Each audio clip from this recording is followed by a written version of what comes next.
Oui,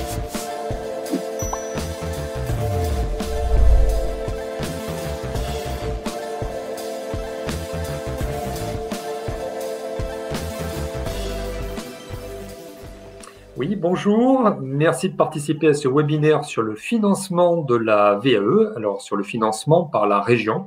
Donc, vous avez été nombreux à demander d'ailleurs l'organisation de ce webinaire et à vous inscrire.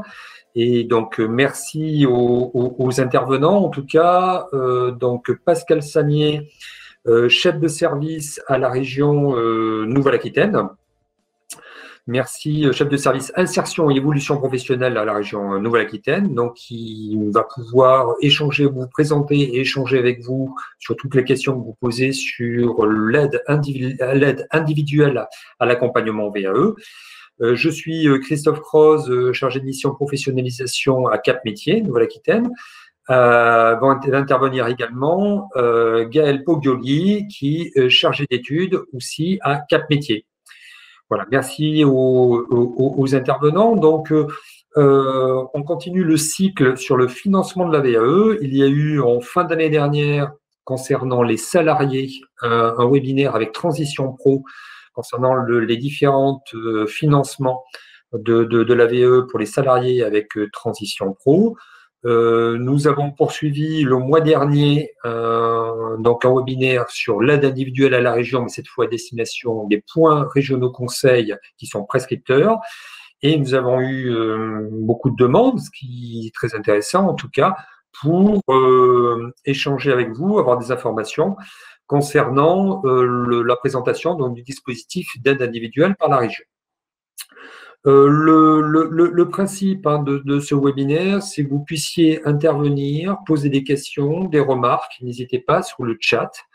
Donc, voilà, le chat qui est en bas à droite de votre écran. Et puis, entrez bien sûr pour envoyer toutes les questions. Mais je vois que c'est bon. Il y a toujours en tout cas des interventions sur le chat. C'est très bien. Et à la fin du webinaire, vous recevrez de façon automatiquement toutes les personnes inscrites le replay de ce webinaire. Et nous vous communiquerons, bien sûr, par la suite, la présentation qu'il y aura, donc qui vous sera envoyée. Vous pourrez télécharger aussi sur le site de capmétier.pro, sur la fiche du programme de professionnalisation, sur la fiche de webinaire. Vous avez une rubrique qui s'intitule « Pour aller plus loin » et vous pourrez télécharger à la fois le replay, la fiche individuelle que vous présentera Gaël, voilà, ainsi qu'une foire aux questions. Voilà, Pascal donc Sagnier, Pascal, merci d'intervenir. Attention, voilà, ton micro est coupé. Voilà, merci d'intervenir pour la présentation du financement, l'aide individuelle au financement de la VAE. Pascal, c'est à toi. Ouais. Bonjour à tous et à toutes. Voilà. Donc, ce que je vous propose en fait, c'est voilà, une présentation. On a essayé d'y mettre un certain nombre d'éléments, mais volontairement, on a voulu être pas rentrer trop dans le détail technique. Donc, par contre, bien sûr, n'hésitez surtout pas à travers le chat, hein, comme a dit Christophe, à intervenir. Donc, j'essaierai, soit moi, soit mes collègues, de répondre. Voilà, on essaiera de répondre à l'ensemble de votre question. Mais on a vraiment voulu essayer d'avoir quelque chose qui vous permette de saisir l'esprit, de pas aller forcément trop dans le détail, ce qui n'empêche pas, encore une fois, voilà, de poser des questions plus précises si besoin était. Donc, je vous propose, voilà, de commencer donc le déroulement donc de ce PowerPoint. Alors, nous aurons rejoint. Pardon Pascal, nous avons rejoint Laure Garnier-Névaux, hein, qui apparaît à l'image. Bonjour Laure, qui pourra aussi apporter des précisions. Nous rejoindre. C'est vrai qu'on ne s'est pas présenté, donc je vais te laisser te présenter, du coup, Laure, excuse-moi, du coup, parce qu'on avait quelques soucis techniques, on n'était pas sûr qu'elle puisse nous rejoindre. Mais, voilà. Oui, je vais me présenter rapidement. Donc, Laure Garnier. Donc, moi, je travaille donc à la région dans le service de Pascal et je suis gestionnaire. Et donc, je m'occupe de la réception des devis et des données sur réseau VAE pour passage en commission pour les aides individuelles. Voilà. Et voilà, même si Christophe m'avait présenté tout à l'heure, donc Pascal Sagné, donc je suis chef du service insertion et évolution professionnelle. Voilà, c'est dans ce service que se situe effectivement donc la VAE. Et donc sur la VAE, il y a également donc qui est également présente, mais pas en tant qu'intervenante. Donc on a Sandrine Dumas également, Justine Branger également qui travaille à nos côtés. Alors, ce que l'on vous propose, voilà, c'est d'aborder les points suivants. Donc, les modalités donc d'individuel, rappel de quels sont les publics cibles, les phases d'accompagnement, zoomer effectivement sur les questions de financement qui vous intéressent au premier chef, et également sur les modalités donc et sur la nature des devis attendus. Donc, on est passé effectivement d'un mode marché à un mode individuel, ce qui fait que ça change quand même beaucoup de choses en fait dans l'organisation, puisque désormais donc le PRC conseille le candidat sur les organismes d'accompagnement les plus pertinents en fonction de la certification visée, mais c'est bel et bien le bénéficiaire en tout cas qui choisit l'organisme accompagnateur. Donc, dans l'organisation, le PRC donc transmet un certain nombre d'éléments, on va y revenir après, à la région. La région effectue un retour par mail du coup. Alors je précise bien retour par mail parce que on peut être tenté des fois pour savoir est-ce que ça va vite ou pas vite, etc. d'appeler directement les collègues.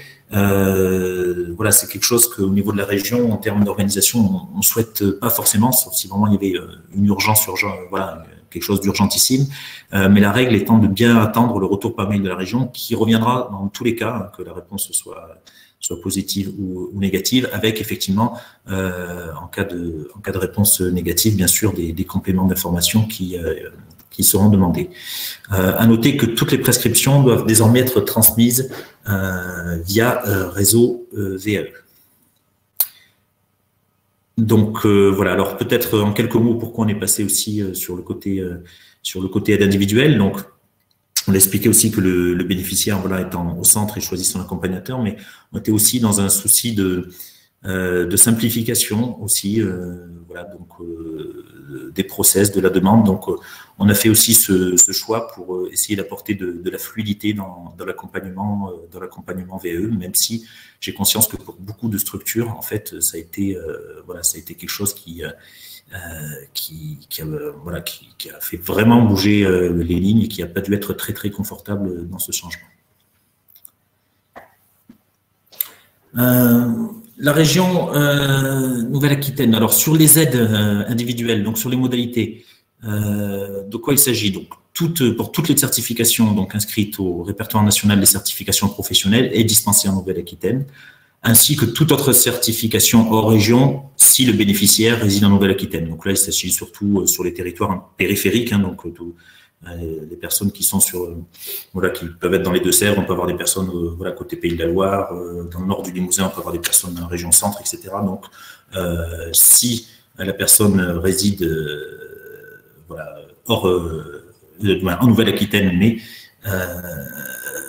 elle peut avoir une certification hors région, en tout cas si la personne réside en Nouvelle-Aquitaine, ou alors si on a également des certifications qui ne sont pas disponibles en Nouvelle-Aquitaine, qui peuvent être proposées par un organisme qui n'est pas en région. Les objectifs, c'est améliorer et développer l'accès à la formation. Donc l'idée, c'est de placer l'individu à l'initiative de son projet professionnel en tant qu'acteur autonome dans ses demandes, ce que je dis, tout en étant accompagné dans sa démarche par les professionnels compétents et franchir une nouvelle étape dans la sécurisation des parcours dans une logique de complémentarité avec le soutien au projet individuel de formation. Donc, à cet égard, il faut savoir qu'une aide individuelle à la formation peut être allouée aux bénéficiaires d'une VAE en cours dans le cadre d'un module complémentaire s'inscrivant dans la démarche de VAE. À l'issue de la démarche VAE, les bénéficiaires peuvent également bénéficier d'une aide individuelle au financement de modules complémentaires à condition que l'action de formation ne soit pas prévue dans l'offre régionale de formation ou soit prévue dans l'offre régionale de formation mais ne puisse pas être mobilisée dans les 2 mois suivant la fin de l'accompagnement VAE. Donc, ce sera la date de notification de la décision du jury qui comptera à ce moment-là. Les publics cibles, donc, demandeurs d'emploi indemnisés ou non par Pôle emploi, personne souhaitant faire valoir son expérience bénévole, associative, syndicale ou politique, les salariés en congé parental, les personnes détenues en établissement pénitentiaire en Nouvelle-Aquitaine. Donc ça, c'est une nouveauté, ça fait suite effectivement à l'expérimentation qu'il y a pu y avoir auprès des publics détenus. Et les personnes en CSP si elles ne sont pas prises en charge par Pôle emploi. C'est-à-dire qu'actuellement, voilà, les personnes en reconversion sont prises en charge du coup par le dispositif Pôle emploi. Si toutefois ce n'était pas le cas, le règlement d'intervention permet, lui, une prise en compte, en tout cas dans l'actuel règlement d'intervention, au cas où ce ne soit pas possible via Pôle emploi. Mais la priorité pour ce typologie de public-là reste bien Pôle emploi. Mais tu vas peut-être en parler plus tard. Hein, donc, ce qui est intéressant sur les publics, comment ça se passe, par exemple, sur les personnes détenues, du coup, pour pouvoir bénéficier de l'aide. Laure, je vais peut-être te laisser la parole à cet endroit-là. Ouais. Pour les détenus, alors le circuit est pas tout à fait le même que pour les demandeurs d'emploi ou le public éligible actuellement. En fait, c'est directement la DISP au sein des établissements, voilà, qui recensera les personnes qui souhaitent faire une VAE et qui ira à la recherche d'un accompagnateur avec la personne détenue et c'est par eux en fait que vont nous être transmis les devis. Donc voilà, il n'y aura pas le lien avec le PRC. Ça sera directement entre la DISP et l'accompagnateur et nous. Voilà. Qui la DISP, qui la direction des établissements pénitentiaires. Oui. Merci Laure. Merci. Je te laisse peut-être poursuivre effectivement en dehors des publics cibles. Oui. Sur les phases d'accompagnement, donc voilà, l'idée, comme je le précisais tout à l'heure en introduction, c'est que le Conseil du PRC s'assure de la recevabilité et d'un devis qui présente les 4 phases. Alors, on entend par les 4 phases, donc accompagnement méthodologique, la préparation au jury, entretien post-jury et l'accompagnement complémentaire, avec les 2 phases socles, entre guillemets, du coup, d'accompagnement méthodologique et de préparation au jury, et également les phases 3 et 4, en cas de VAE nul ou partiel. On va y revenir tout à l'heure, du coup, dans le devis, que les 4 phases soient mentionnées dès le démarrage, ce qui simplifie vraiment en amont, même si elles ne sont pas mobilisées, l'idée étant de bien pouvoir faire la différence dès le départ, du coup, que tout mentionne de manière séparée les phases 1 et 2 qui sont socles, et puis les phases 3 et 4, au cas où on soit sur une VAE nulle ou partielle qui puisse être également mentionnée. On peut se retrouver dans certains cas extrêmes où certaines structures accompagnatrices ne proposent pas cela. Donc, dans ces cas-là, mais il faut que ce soit vraiment à la marge et que ce soit vraiment exceptionnel. N'hésitez pas à revenir vers nous si vous avez vraiment un point de blocage à cet endroit-là et que par exemple, les phases 3 et 4 ne peuvent pas être mentionnées. Donc l'idée c'est qu'on puisse en discuter, de connaître les raisons, mais la règle est bien celle de faire figurer l'ensemble des phases en séparant bien le coût pour les phases 1 et 2 et pour les 2 phases optionnelles, donc 3 et 4.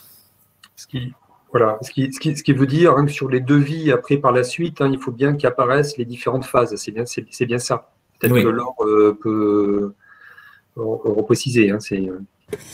Oui, effectivement, dans le devis, ce qu'il faut avoir en tête, c'est que voilà, il y a un montant global maximal qui est de 2 000 € et il faut que toutes les phases puissent rentrer dans ces 2 000 € et c'est pour ça qu'on insiste sur le fait que cette phase 3 et 4 figure sur le devis. Et en tout cas, comme le dit Pascal, voilà, vraiment, depuis qu'on a mis tout ça en place, on a beaucoup de retours par rapport à ces phases 3 et 4 d'accompagnateurs qui ne voient pas l'intérêt et on peut le comprendre que ce soit compliqué de se projeter sur cette phase 3 et 4. Mais dans tous les cas, même si voilà, à la marge, on peut éventuellement discuter de certaines situations où voilà, on ne pourrait pas faire autrement, il faudra de toute façon toujours par rapport au devis et au coût horaire et au montant global, penser que dans l'accompagnement, il faudra laisser une petite enveloppe pour la phase 3 et 4 au cas où le candidat aurait besoin d'un accompagnement complémentaire. Voilà, je me permets d'insister parce que voilà, c'est important hein, cette fois s'adresser à des accompagnateurs, hein, du coup de bien préciser dans le devis, voilà, sur le devis les différentes phases. Non, c'est effectivement important. Et puis, c'est aussi tout simplement nous pour assurer vraiment le financement sur l'ensemble des phases au cas où, voilà, donc on se retrouve pas, par exemple, avec un devis qui serait accepté, qui comprendrait les phases 1 et 2 à 1800 ou 1900 euros et qu'on se rend compte que la personne, voilà, n'ayant eu qu'une validation partielle, ne puisse pas bénéficier du service, entièrement du service qui est proposé, voilà, via le financement de la région. Donc, c'est aussi pour éviter ces situations de blocage, hein, qu'on demande en tout cas les phases 3 et 4. Donc, c'est pour ça que, voilà, de manière exceptionnelle, comme le soulignait Laure, on pourra voir ensemble en amont s'il y a vraiment des situations de blocage, mais on souhaite vraiment, hein, on insiste beaucoup là-dessus, mais que tout puisse apparaître sur le premier devis. De toute manière, alors, je devais l'envoyer en début de semaine, on le fera là très prochainement, mais on enverra des guides utilisateurs, hein, donc, qui reprennent voilà, l'ensemble des PRC en tout cas.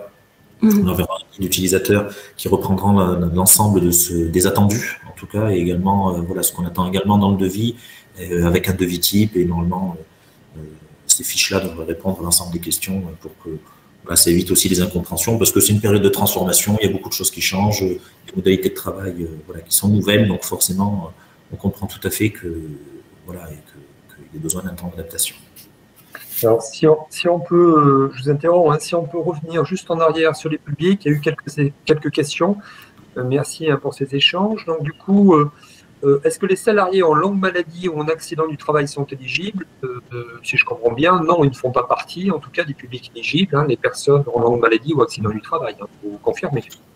A priori, non, mais pour en être certain, quand même, voilà, c'est dans le compte-rendu, je vais quand même me renseigner, moi, du coup, au cas où, mais a priori, non, effectivement.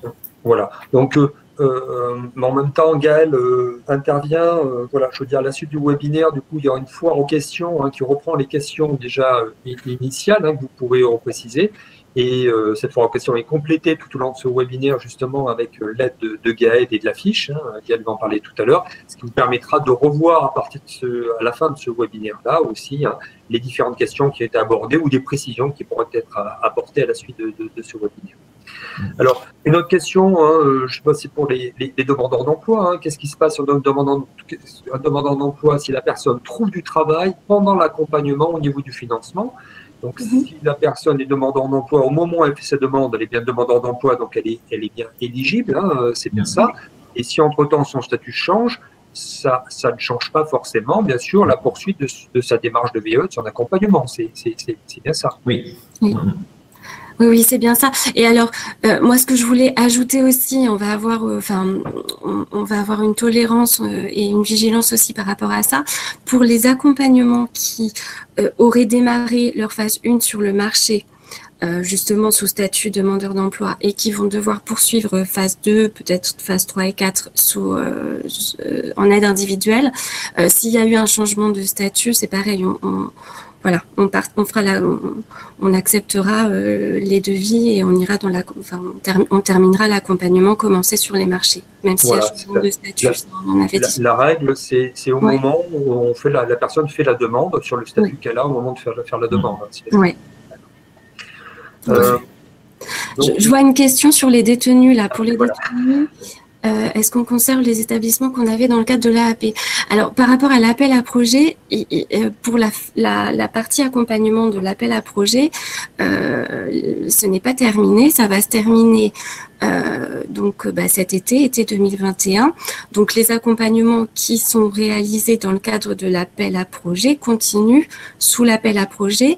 Après, pour les nouveaux accompagnements qui ne feront pas partie de cet appel à projet, là, par contre, c'est directement la DISP qui ira vers les accompagnateurs et ça peut être n'importe quel accompagnateur. Ça ne sera pas forcément ceux qui avaient été retenus dans le cadre de l'appel à projet. Oui, et une autre question toujours sur technique, sur les statuts, mais c'est vrai que ça engendre sur la personne, donc les personnes bénévoles souhaitant faire valoir son expérience. Personne bénévole, donc si la personne, du coup, la personne souhaitant faire valoir son expérience bénévole ou une autre peut bénéficier du financement si elle est salariée. Donc je suppose que si elle est salariée, du coup, est-ce qu'elle est... C'est vrai que ça porte à confusion parce qu'on donne demandeur d'emploi indemnisé ou non par Pôle emploi. Effectivement, une personne qui est salariée passera plutôt par le biais de son employeur. Voilà, on cherche un autre type ou le CPF, effectivement, mais voilà, sur la personne bénévole, là c'est différent, c'est bien vraiment le statut en tant que bénévole, c'est bien ça.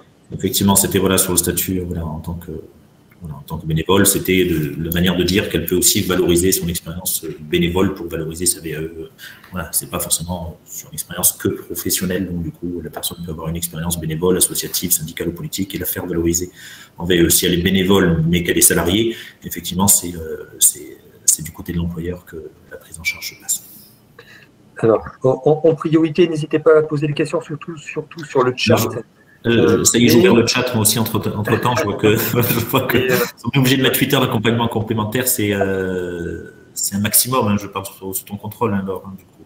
Oui, non, on ne peut pas aller au-delà de 8 heures, vous ne pouvez pas nous proposer 9 heures ou 10 heures, voilà. Par contre, vous pouvez proposer moins, 4 heures, enfin voilà, après, il faut que ce soit... Voilà, si vous me proposez qu'1 heure, on peut se poser la question de est-ce que ça sera suffisant, mais vous pouvez proposer moins que 8 heures. Alors, une autre question, mais c'est important, effectivement, une autre question, donc, sur la prise en charge d'un fonctionnaire d'État, de collectivité territoriale. Donc, on traitera cette question, quel que soit le public, dans un prochain webinaire qui vous pouvez retrouver sur le programme de professionnalisation, qui s'appelle Ingénierie de financement de la VAE. Ce sera sans doute le dernier sur le financement, qui aura lieu le 27 avril. Ça permettra, à travers le guide sur le financement de la VAE, de retrouver tous les différents types de statuts pour récapituler les questions de financement. Voilà. Et une autre question, peut-on associer un CPF pour le financement de l'étude de recevabilité et le jury qui reste à la charge du candidat?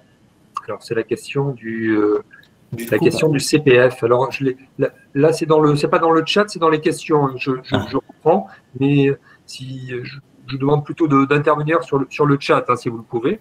Alors, Pascal ou Laure, sur les questions du CPF par rapport à l'aide individuelle, du coup. Oui. Alors, pour l'étude de recevabilité, et du coup, les jurys qui restent à la charge du candidat. Alors, je crois que j'ai fait une erreur la dernière fois, en fait, donc j'en suis désolé, dans le sens où je pense que j'avais compris, c'est sur la question, est-ce que, en fait, non. Voilà, pour répondre clairement, on ne peut pas associer le CPF. En tout cas, l'idée, c'est qu'on puisse mobiliser, nous, sur les 2 000 € maximum. Le CPF ne peut pas venir en cofinancement. Voilà, il ne peut pas y avoir de cofinancement par le CPF. Si on demande l'aide individuelle, ce sera vraiment uniquement que sur l'aide individuelle. C'est bien ça. Peut-il y avoir... Alors, si je peux me permettre juste une petite précision, normalement, les 2 000 € suffisent à payer la totalité du parcours. C'est dans ce sens-là que ça a été aussi imaginé. Voilà. Donc, il n'y a pas besoin d'abondement a priori pour... Oui, on va y revenir après sur les modalités de financement, mais effectivement, on a souhaité, au regard déjà de ce qu'on avait, de ce qui a pu être vu, en tout cas, il y a quand même un petit peu d'antériorité sur les marchés et sur les coûts. On a volontairement mis, on a mis 2 000 €. Normalement, ça doit permettre effectivement d'avoir une prise en charge complète, en tout cas, qui sans reste à charge pour le bénéficiaire. Peut-il y avoir, on est toujours dans le financement, vous allez peut-être en parler un petit peu plus tard, peut-il y avoir une concomitance entre un financement région et Pôle emploi? On va y revenir du coup notamment sur les frais annexes en fait, puisque la région ne prend pas en charge les frais annexes. Par contre, Pôle emploi peut les prendre. Donc il peut y avoir dans ce cadre-là concomitance. Voilà, c'est ça. Sur la prise en charge, du coup, voilà, sur l'aide individuelle, c'est prise en charge de l'accompagnement, mais par contre, sur les frais annexes, peuvent être prises en charge, en tout cas pour un financement Pôle emploi, qui peuvent par contre venir en complément. C'est bien ça, hein? Ouais. D'accord.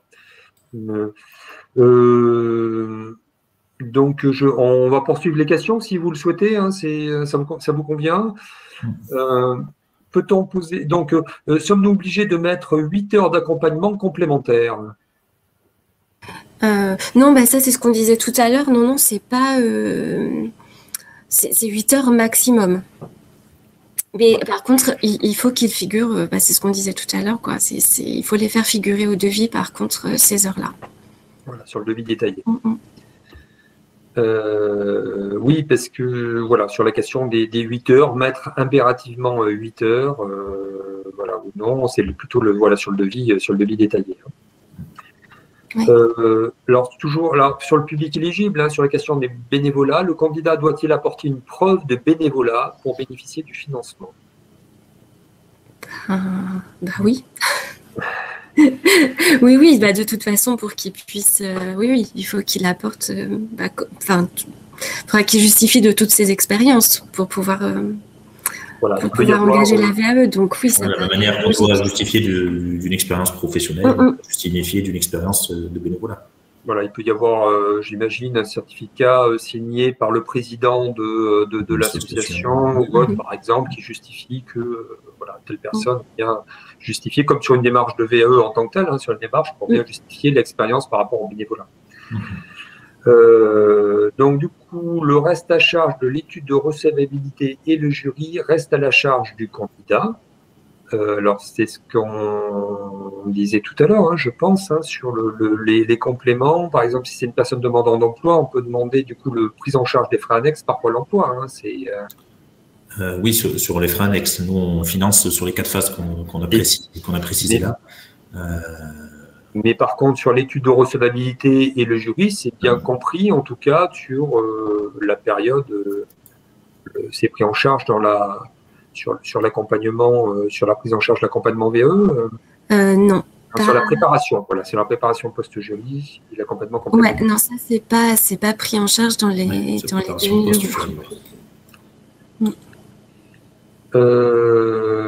Comment se faire connaître de vos services comme accompagnateur VAE? Oui, parce que la question, hein, j'imagine, hein, c'est par rapport justement le changement au niveau le passage de l'aide individuelle. Précédemment, c'était une subvention avec des organismes qui étaient labellisés donc, du coup par vous, par la région.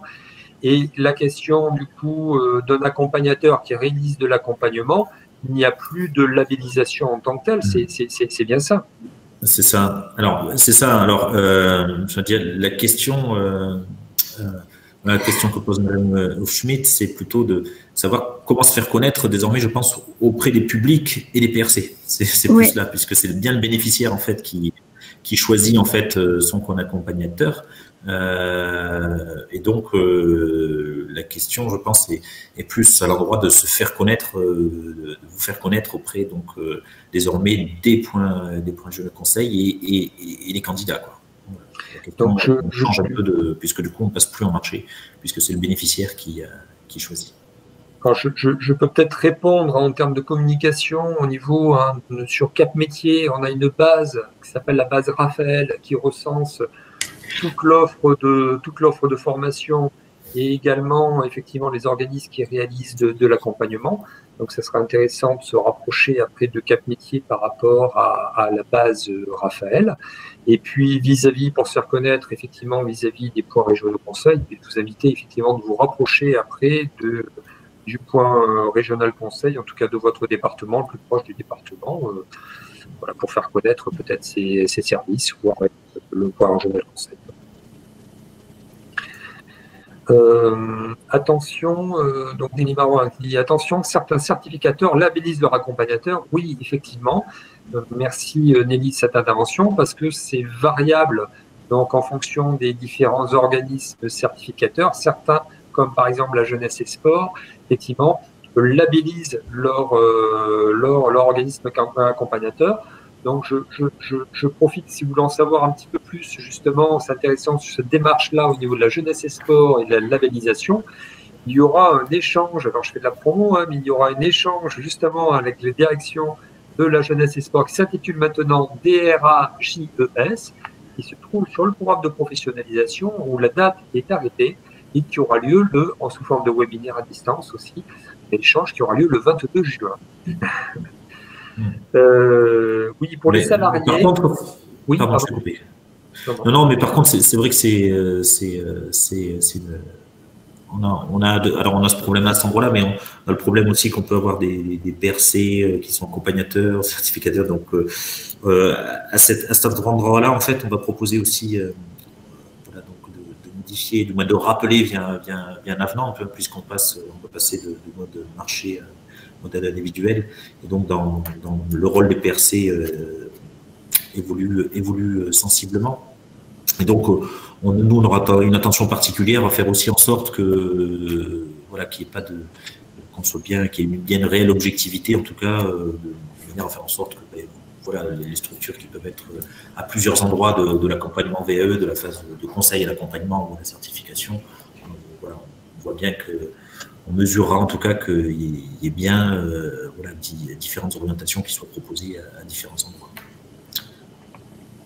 Alors, merci pour la réponse aussi de Julie Massaruto. Pour les salariés, cette fois, donc c'est ce qu'il y avait des questions. Pensez au financement via Transition Pro.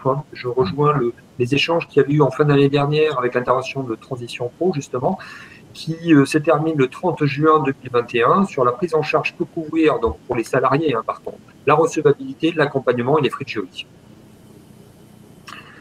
La labellisation des accompagnateurs reste-t-elle d'actualité? Alors là, par contre, adressée toujours pour la région, on ne parle pas de labellisation pour vous au niveau de la région, mais par contre, il y a aussi la démarche de qualité Calliope, par contre, c'est bien ça. C'est-à-dire que les organismes accompagnateurs, ce n'est pas encore le cas aujourd'hui, mais à partir du 1er janvier 2022. Voilà, janvier 2022, pas pour cette année, quand il y a des financements publics, il me semble, et notamment sur l'accompagnement VE, l'organisme devra être, par contre, référencé au niveau de la démarche qualité de Calliope. Et je sais que précédemment, la réponse était de demander, il me semble en tout cas que les organismes, en 2022, du coup, au niveau de la région, certainement, demanderont à ce qu'il soit bien référencé au niveau de la démarche qualité. Donc, les frais d'impression entrent-ils dans les frais annexes pris en charge? Laure, peut-être Je ne sais pas répondre à cette question. Ouais, je sais pas. Des questions avec Pôle emploi. Oui, pardon, je t'ai coupé l'heure peut-être. Oui, je ne sais pas si je saurais répondre aussi. Je sais pas. Donc, voir peut-être avec Pôle emploi, si en tout cas pour les demandeurs d'emploi, parce que c'est Pôle emploi qui prend en charge du coup les frais annexes. Ouais, Madame Massaruto qui dit, Madame Massaruto dit que c'est intégré. Voilà, donc. D'accord. Merci pour les réponses complémentaires. Merci. Oui, ainsi que les frais de transport sur facture aussi. Donc au niveau de Pôle emploi, j'imagine. Dans l'enseignement agricole, tous les accompagnateurs doivent suivre une formation d'accompagnateur qui délivre une attestation. Merci pour cette précision, en tout cas. Parler des différents organismes, des différents certificateurs.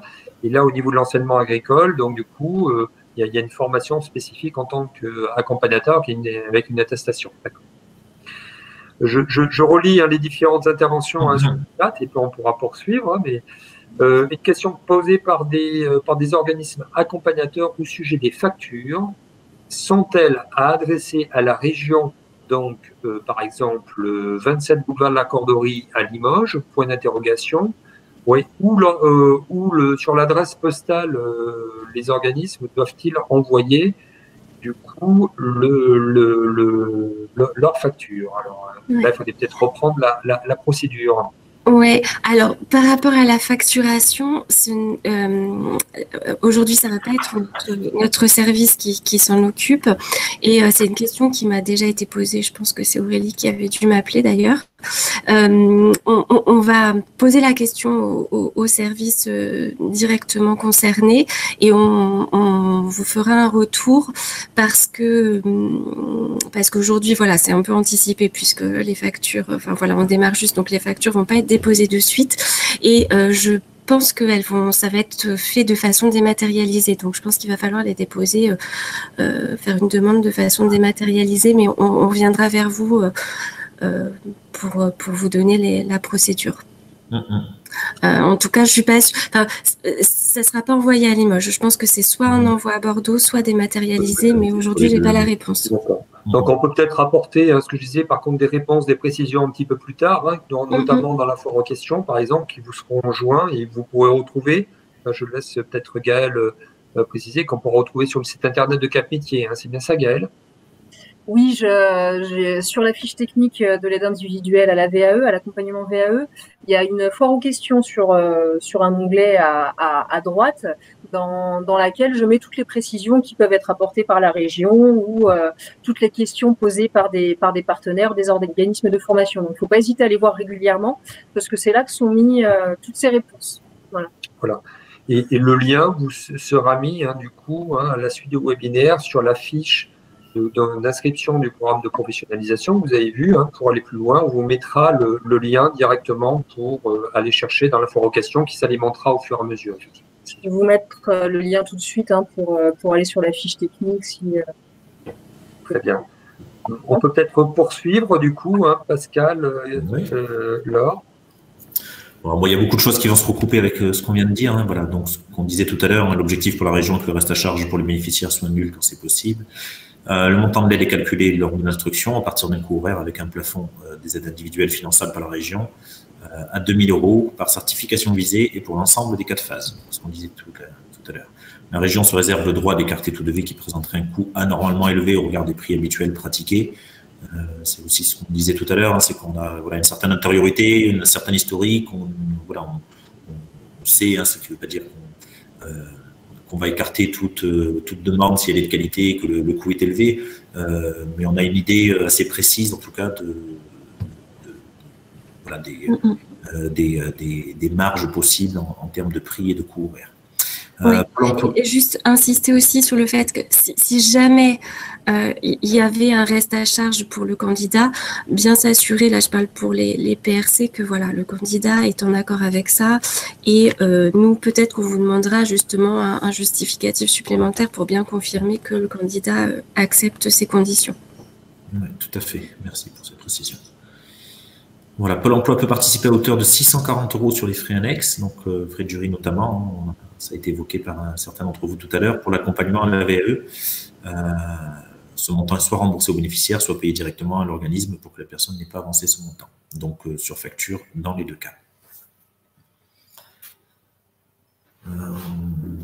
Voilà, donc sur le devis, là encore une fois, ce sera envoyé au PRC, voilà, un petit guide prochainement, mais ce qui est attendu, voilà, un certain nombre de choses assez classiques, plus d'autres un peu plus contraignantes entre guillemets, mais on va attendre une identification de l'accompagnateur, donc ces différentes composantes, donc vous pouvez voir écrites ici, nom, numéro de tirette, etc., etc. Le candidat, donc voilà, son nom, son prénom, recevable sur l'intitulé de la certification visée et le niveau de diplôme. Les modalités d'accompagnement, date, lieu et durée de l'accompagnement. Chaque devis devra impérativement intégrer dans son coût la possibilité d'un accompagnement complémentaire, donc les phases 3 et 4 présentées de manière distincte. Les frais annexes, donc ça on en a déjà parlé, non pris en charge, mais devront apparaître de manière séparée, elle aussi, dans le devis.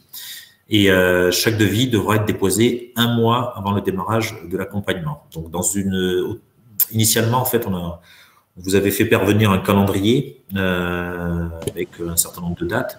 On s'est rendu compte, en fait, dès le début, c'est pour ça que on avance aussi comme vous, du coup, sur ces nouvelles modalités, on s'est rendu compte en fait que ça créait des effets d'embouteillage en fait, et que au final, en termes d'organisation pour les candidats et puis nous-mêmes, puisque voilà, notre service travaille en lien avec le service rémunération et voilà, pour faire passer tout ça en commission, etc., on avait un vrai effet d'embouteillage. Donc, au final, ça mettait tout le monde sous pression.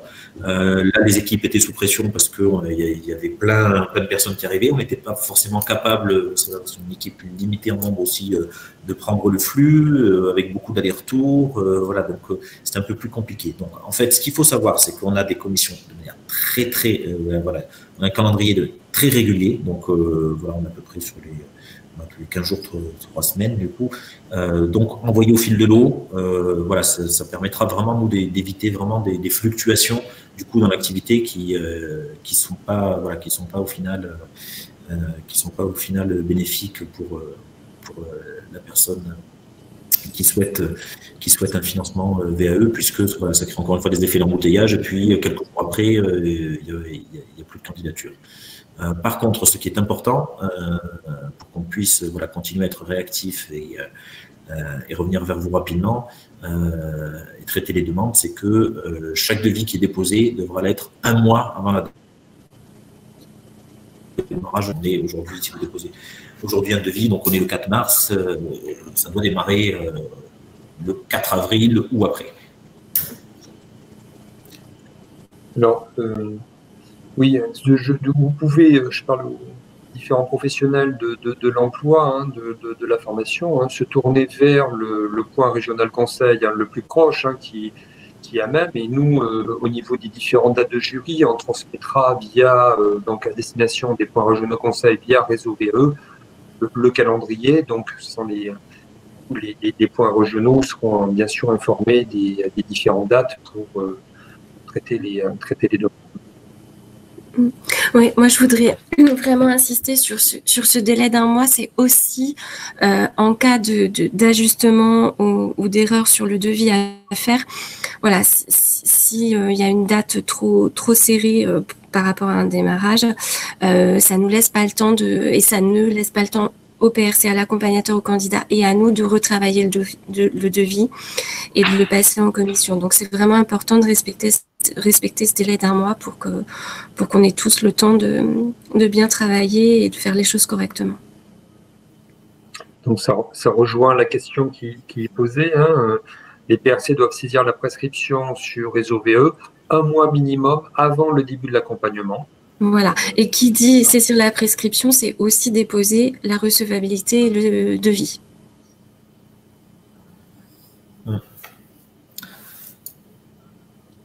Voilà. Et alors, souvent, on est revenu vers vous, enfin vers les PRC, parce qu'il y avait des choses à modifier sur les devis. Et bien souvent, ça induit aussi une modification à faire dans réseau VAE. Donc, quand on vous demande de retoucher des dates ou des choses sur le devis, bien penser aussi à corriger ce qu'il y a à corriger dans réseau VAE, parce que pour l'observatoire, après, c'est indispensable. Oui, merci de le redire. Donc, je pense aux collègues en même temps de l'Observatoire qui permet après de délivrer, hein, pourtant pour la région, pour tout le monde, des données fiables.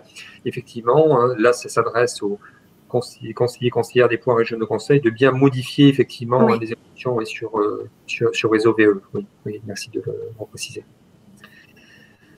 Bon, avant peut-être de reprendre quelques questions aussi, hein, du coup. Est-ce que donc un candidat qui déménage doit-il changer d'accompagnateur, ou est-ce que celui qui choisit, est-ce qu'il du coup un candidat entame une démarche d'accompagnement avec tel accompagnateur, s'il y a déménagement, est-ce que la personne peut changer du coup d'organisme accompagnateur?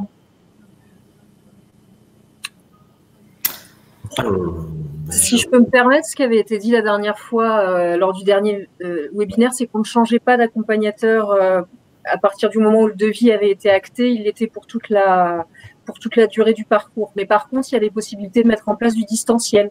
Ça a été pas mal démocratisé en 2020 et il y a la possibilité de s'arranger comme ça. Ok, merci Gaël. Merci Gaël. Donc, du coup, est-ce qu'une rencontre point régional conseil des établissements accompagnateurs peut être faite? Donc, il y en avait une, par exemple, il y a 2 ans en Charente. Oui, bien sûr, hein, discuter. Hein, donc, mais on est sur, je reprécise, hein, c'est ce qui a été dit précédemment, c'est-à-dire qu'on n'est plus sur un marché avec des accompagnateurs qui ont été ou lors de qui été labellisés en fait par la région. On est sur un marché en fait, on n'est plus voilà, c'est le marché public, ce qui fait que c'est toujours délicat. Ce qu'on précisait Pascal, c'est toujours délicat, c'est-à-dire n'importe quel, il y a de la concurrence entre les différents organismes accompagnateurs, et l'objectif au niveau de cap métier comme la région, c'est pas de privilégier tel ou tel organisme accompagnateur. C'est toujours une vigilance. Donc cela sous-entend de la... Oui, on est donc dans l'accompagnement à distance, c'est ça, hein, cela sous-entend de la visio. Mais tous ne maîtrisent pas ça. Oui, voilà, oui, avec les outils numériques, c'est jamais évident, bien qu'il y ait quand même maintenant, depuis plusieurs années, mais tout va dépendre effectivement des conditions, hein, mais on voit que l'accompagnement, en tout cas, et à distance, est quand même être généralisé, hein, donc tout va dépendre des bonnes conditions, et ça se passe aussi relativement bien, mais voilà, chaque cas est bien sûr particulier. Hein. Si les dates de l'accompagnement changent pendant l'accompagnement, est-ce qu'il faut faire un avenant? Non, alors il y aura pas d'avenant. Par contre, aujourd'hui, on est assez large quand même sur les dates d'accompagnement parce qu'on vous laisse un délai d'1 an, 2 ans pour faire cet accompagnement et contrairement au marché où il y avait une contrainte peut-être plus courte pour faire l'accompagnement avec des demandes de prolongation, là, aujourd'hui, on a des délais d'1 an, 1 an et demi à peu près. Donc, il n'y a pas trop de raison que les dates soient modifiées. Dans tous les cas, au niveau du paiement, vous ne pouvez pas démarrer l'accompagnement tant que la notification d'acceptation à la commission de la région a été acceptée. C'est-à-dire que si l'accompagnement, je ne sais pas, je dis n'importe quoi, est accepté à partir du 16 avril, vous ne pouvez démarrer que le 16 avril. Vous ne serez pas payé si vous faites un entretien le 15. Ce sera vraiment la date de démarrage. Après, voilà, il n'y a pas de contrainte. On ne vous demande pas de nous donner précisément les jours où vous allez faire les entretiens et contrôler ces journées, voir si ça s'est bien fait. Donc, normalement, il ne devrait pas y avoir lieu à ce qu'il y ait de changement. Je ne sais pas si ma réponse convient, peut-être. À cet endroit-là, on est vraiment aussi, on est sur de la souplesse, quoi, du coup. Ouais, on est vraiment souple. Ouais.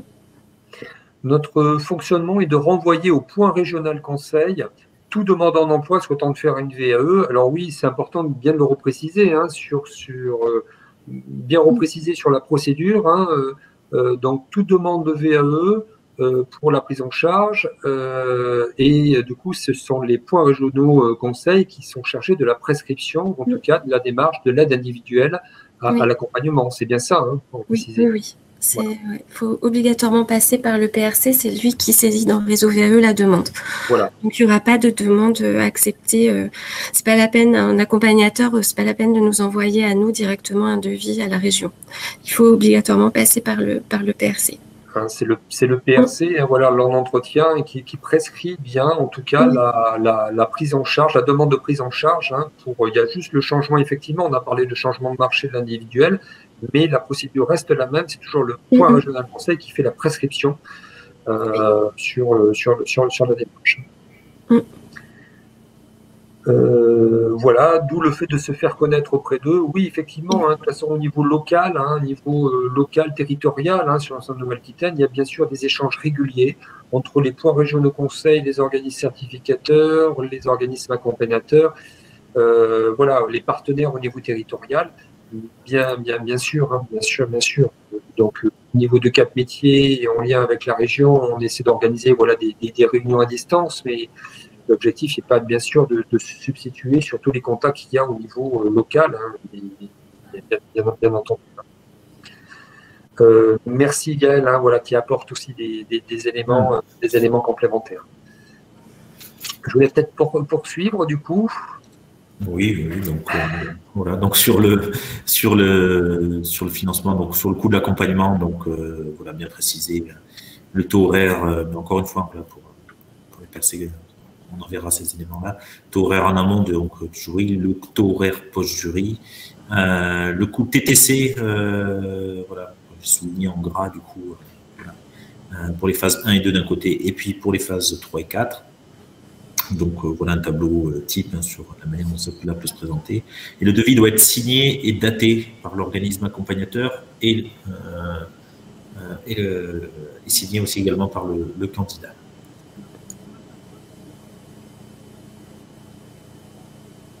Il n'y avait pas un petit 5 du coup?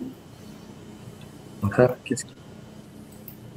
Bon, si, ah non, c'était 4 le financement et 5 en fait. C'est juste que voilà, c'était le 5 en fait. Le 5 c'était le devis, je pense, du coup, que j'ai oublié de mettre.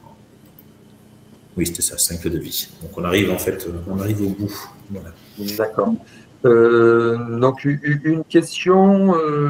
Donc nous pouvons donc tous potentiellement accompagner sur les diplômes CAP Bac+2, sur les diplômes de l'éducation nationale. Ou de l'EA, qu'est-ce que c'est l'EA, je ne sais plus, mais en travaillant intelligemment. Donc là, c'est pour enseignement agricole, merci. Donc, oui, alors, c'est ce qu'on a dit tout à l'heure, c'est-à-dire que chaque organisme certificateur qui organise des jurys, il y a des procédures qui sont un petit peu différentes d'un certificateur à un autre. C'est pour ça qu'on organise aussi des rencontres et de la veille au niveau de cap métier à destination des points régionaux de conseil, là, notamment, et des échanges. On l'a dit tout à l'heure, par exemple, sur la jeunesse et sport, là, par contre, l'organisme accompagnateur, il faut qu'il soit labellisé, par exemple, vis-à-vis de l'organisme certificateur, au niveau de la jeunesse et sport. Pour d'autres, c'est oui, il y a plusieurs organismes, en tout cas, accompagnateurs peuvent se positionner pour réaliser de l'accompagnement et pour les demandants d'emploi, ce public éligible, du coup, faire une demande, être prise en charge, le candidat puisse être pris en charge par la région. C'est bien ça. Et c'est la différence entre le marché qu'il y avait précédemment et puis l'aide individuelle à l'accompagnement VE à l'heure actuelle, c'est-à-dire que tout organisme accompagnateur, en réalisant un accompagnement de qualité, le candidat puisse être vu par le point régional conseil, s'il y a prescription, à ce que, si la demande correspond bien, en tout cas, être prise en charge par la région. Vous confirmez, Pascal et Laure. Oui. Est-ce qu'il y a d'autres... Alors, en tout cas, merci pour ces échanges là sur forme de chat. C'est l'objectif de ce webinaire, à ce qu'il puisse y avoir des échanges. Donc, oui, le DABA rectoral Limoges est certificateur et accompagnateur. Oui, voilà, c'est différent des différents organismes, effectivement, où là, en l'occurrence, la rectorat réalise un propre service qui réalise de l'accompagnement. Voilà, mais pour être aussi clair et précis, d'autres organismes aussi accompagnateurs peuvent prendre en charge un candidat sur des diplômes de l'éducation nationale aussi. Donc Nelly Marois qui précise, d'ici le webinaire du 22 juin, la direction régionale donc, de la jeunesse et sport peut-elle avoir un échange avec un représentant des PRC pour expliquer sa procédure de labellisation? Oui, bien sûr. Et si les PRC communiquent aux candidats les accompagnateurs les mieux adaptés à leurs demandes, il est important qu'ils connaissent la liste de nos accompagnateurs formés par nos services. Oui, tout à fait. Merci, Nelly. Donc, de m'envoyer peut-être la liste ici, effectivement, et de la transmettre à l'ensemble des points régionaux conseils que je peux faire, et ce qui n'empêche pas effectivement d'organiser d'ici le 22 juin aussi d'autres échanges.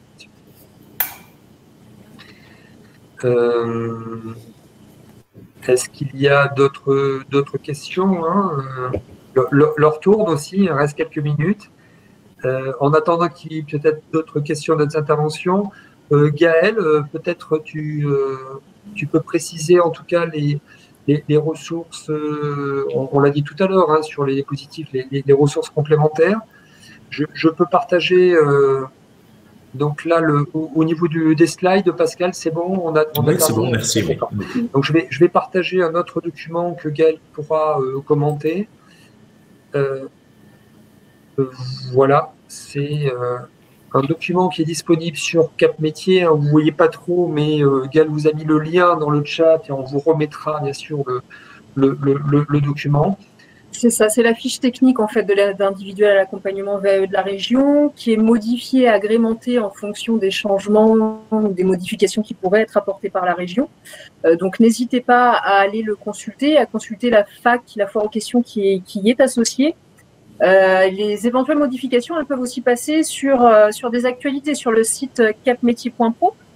Peut-être vous êtes inscrits tous ou pas d'ailleurs à la toute compétence, l'agenda qui paraît toutes les semaines sur vos boîtes mail si vous y êtes inscrit. Donc n'hésitez pas à pareil adhérer à cette toute compétence parce qu'il y aura aussi à cet agenda il y a aussi toutes les actualités qui passent, qui nous sont transmises par la région ou par les partenaires habilités.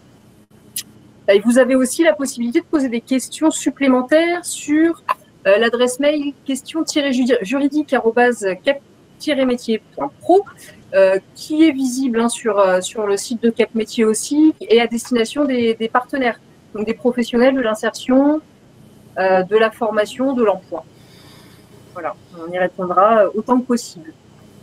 Merci Gaël pour ces précisions. Il reste juste quelques minutes. On a dit qu'on terminait à 15 h. Peut-être que Laure ou Pascal, si vous voulez préciser certaines choses ou d'autres questions. Oui, moi j'aurais voulu revenir sur l'organisation peut-être là de nos fins de marché qui donc vont avoir une répercussion sur les aides individuelles. C'est-à-dire que tous les donc on a 2 marchés qui vont se terminer là rapidement. Le marché accompagnement qui s'arrête le 31 mars à la fin du mois et le marché titre pro qui s'arrête le 23 avril. Donc ces 2 dates en fait correspondent vraiment à une fin d'exécution du marché. C'est-à-dire que passé ces 2 dates-là pour l'accompagnement et les titres pro, on n'acceptera plus d'entretien facturé sur ces marchés. Et donc on avait communiqué par rapport à ça pour que au moins la phase engagée soit terminée avant ces 2 dates-là. Et pour le reste des phases qui termineront l'accompagnement, on basculera sur de l'aide individuelle.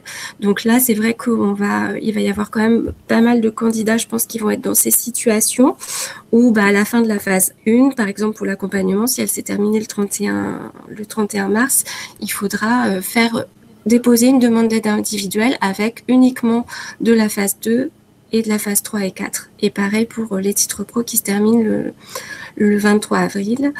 Et voilà, si c'est la phase 2 qui se termine à cette date-là, pareil, phase 3 et 4 pourront être engagées sur l'aide individuelle. Donc là, ça s'adresse au point rouge d'un conseil. Oui. Voilà. Oui. Est-ce que, voilà, mais si on approche des 15 h, du coup, donc voilà, s'il n'y a pas d'autres questions, en tout cas, merci de répondre au sondage avant de raccrocher peut-être. Là, il y a juste 2 questions. Ça me permet de savoir si en tout cas, le message est suffisamment clair. Voilà, vous recevrez le replay, les documents complémentaires par rapport à cette présentation. Et en tout cas, merci à Pascal, merci Laure et Gaël pour cet échange-là qui permet de repréciser les choses, en tout cas sur la procédure, plus la suite avec les questions-réponses sur Cap Métier qui permettront d'apporter toutes les questions. Merci à tous pour vos échanges et vos interventions aussi sur le chat. Voilà. Merci beaucoup. Au revoir, merci. Au revoir. Au revoir.